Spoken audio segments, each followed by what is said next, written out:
Okay, so this is really a great video. Even though we have some distractions in here, I love how he works through them. But we need to critique a few things, and we also need to discuss a few One, things. Really good start. Love the attention to the article. But right out of the gate, Raz is blazing, and because he's moving so incredibly fast, that initial scent picture dissipates to the point where he comes off the track line. And that's why he has to circle back like this. Now, why is this occurring? Well, part of it is because Jeremy's moving a little bit too fast. He's trying to keep up with a dog he can't keep up with. It's impossible to try to match the speed of a dog when he's tracking naturally because they can do this at almost 20 kilometers per hour or more in an environment like this. So we can't keep up, so don't try. Slow down. It's going to be healthier for Jeremy, and it's actually going to be better for Raz because there won't be so many line checks.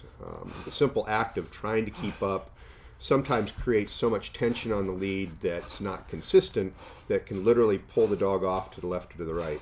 I think in this last situation, however, Raz was just moving so fast and so excited, he just escaped the scent picture and he had to circle back. Now, he does that a couple more times in this video, which is really kind of cool, and it just proves that he can come off the track line and then reacquire it.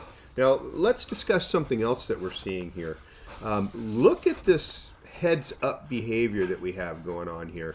For the most part, this is how he's been trailing and tracking for these first couple hundred meters. He's moving really, really quickly, and for the most part his head is a little bit above shoulder level, and it seems, however, that he is actually really working odor quite well.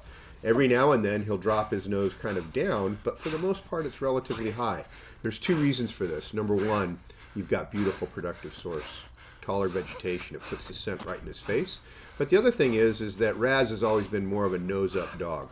Now what's happening here, aside from the simple fact that Jeremy lost the lead, one of the things that happened is Raz got into a trailhead that obviously had some conflicting odor, and he had to scent discriminate to come back on the right track. Now, even though I'm impressed with Jeremy's fitness here, it's taking its toll, and it's going to be questionable how far anybody could follow a dog quite like this. The better part of valor is to slow down, take your time with something like this. And if you actually slow down, it'll be a little bit easier for him to stay on track. Now, here's the interesting fun fact on this. If you just cut Raz loose and let him run this, he would probably go right to the trail air in a matter of a couple minutes, and he would do it so fast that none of us could ever keep up with him. And he probably wouldn't get distracted either. Where the problem comes in for the dogs in tracking is always the handler behind them and the things that happen with the leash and tension. And so the better thing to do is just try to maintain a consistent pace that's relatively slow that you can manage, and keep the dog working at that pace. It's when we try to keep up when problems start beginning to happen. Now here's a nice little clip of discrimination in action. He came off the trailhead, or his trail, to go down here, probably for a fresh human odor, and then he air senses track from a distance and circles back and picks it up. And you can see that behavior when he actually hits it again.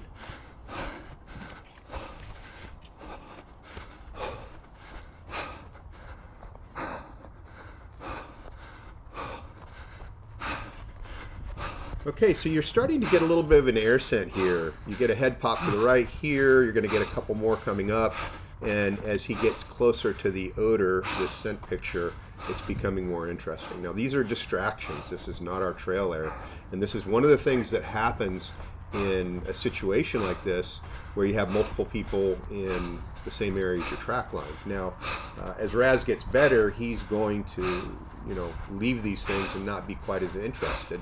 And I think Jeremy does a great job here in telling him to get off this and get back to work.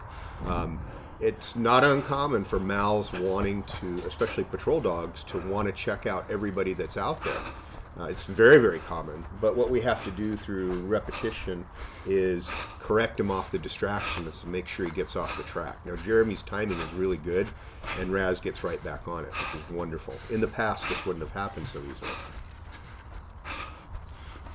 Okay, so you get a couple more air scents here. You know, again, a distraction air scent, and I think you can tell by his air scent that he knows it's a distraction, because as we get to our trail later on, you're going to see much more intensity when he gets close. We're seeing some behavior changes. We're seeing air scent behavior here, but it's not the subject that we're looking for, and you can tell by his behavior.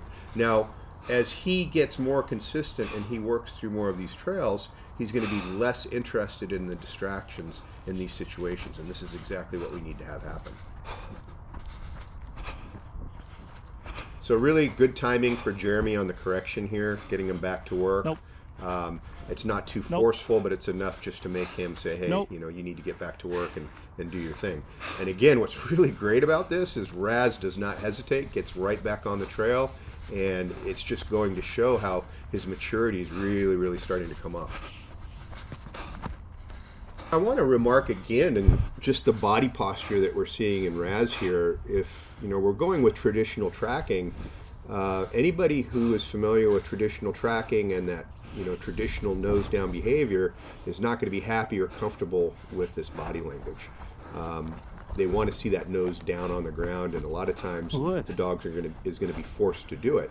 But that is not what Raz likes to do naturally. Now, he does put his nose to the ground sometimes, especially when scent discrimination is important or he runs into conflicting odors. But for the most part, he likes to keep that nose a little bit higher. And this is because he likes to use his ears and his eyes and all his senses to find source. You're going to have dogs that are like this. You're going to have some dogs that don't like that traditional nose down behavior. And the last thing we want to do is force it. Right here, you've already started to get your proximity alert. You had a significant speed increase in Raz. He knows he's getting close. This is actually the time to start slowing down a little bit more because it's actually dangerous if we're starting to get into a suspect situation. Now, that head's popping up higher. He's looking a little bit to the left. Speed increased. He knows he's starting to get close, and he's starting to engage with the scent pool of the subject at this point. So what does that mean? Well, what happens when the dog hits the scent pool, they very rarely will stay right on the track. Generally speaking, what they'll do is they'll hit the edge of the scent pool, circle around to get the scent cone. And you can kind of see that behavior right there with that little head pop. Not quite on the scent cone, but very, very close. He's going to go a little bit further, and then you're going to see that reaction to it right there.